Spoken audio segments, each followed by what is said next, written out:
Behind the gilded walls of Madrid's royal palace lay a secret too grotesque for legend.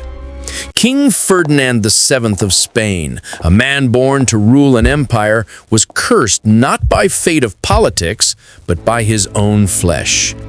His body carried a deformity so cruel that it denied him the simplest act of manhood, and in that denial grew madness. His first wife, young Isabel, became the first victim of that hidden curse. What began as a marriage soon turned into a chamber of medical horror. Each night, the king sought to cure himself through her body. Each morning, the queen woke more terrified, until death freed her from his trembling hands. The court whispered of divine punishment. Ferdinand called it betrayal. We must move carefully. His second wife, Maria Josefa, approached their union like an experiment. She kept journals, records of every attempt, time, and method, treating the royal bed like a laboratory. Her calm rationality enraged the king, who soon suspected her of spying for foreign doctors. When she miraculously conceived in 1829, Europe gasped in disbelief, yet joy turned to horror. A premature birth took the child's life, and infection claimed the mother soon after. Ferdinand's sanity broke beyond repair. He refused to bury their bodies, commanding his physicians to revive them for a week while decay filled the palace.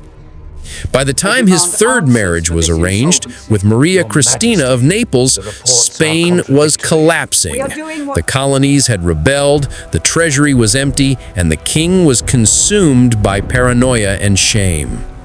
Maria Cristina arrived already pregnant by another man. Ferdinand knew it, yet embraced the lie. Finally, he would have an heir. The girl born in 1830, Isabella II, became both his pride and his torment. He adored her as his daughter, but hated her as proof of his failure. As the years passed, the king's mind turned into a maze of suspicion.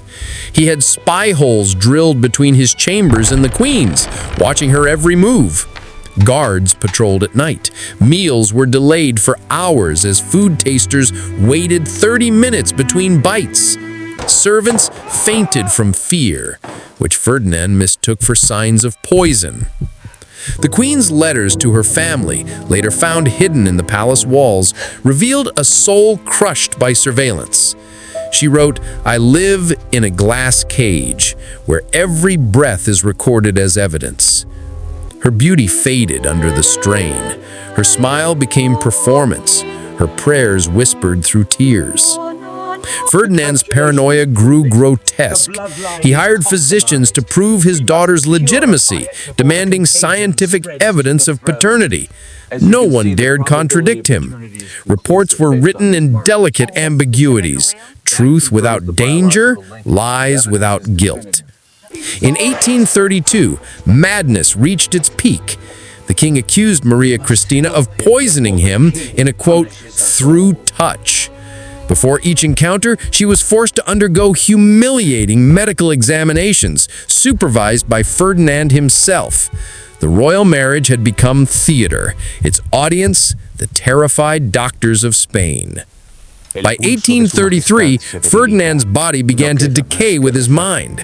Tremors, sleepless nights, rambling speeches filled with imaginary conspiracies.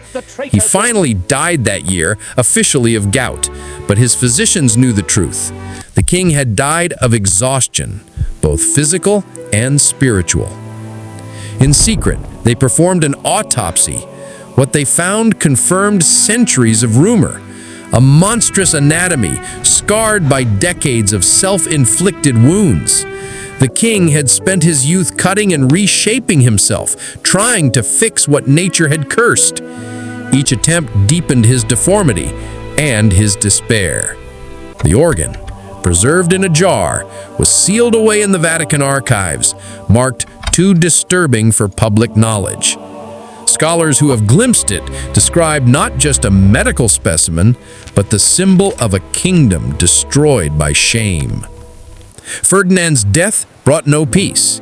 His daughter inherited a country broken by paranoia and madness.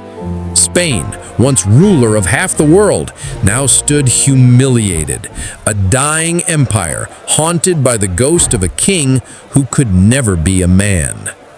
And so ended the reign of the most perverted king in history, a monarch whose private curse became his nation's downfall, and whose final legacy lies hidden in the shadows of the Vatican, whispering the same eternal truth.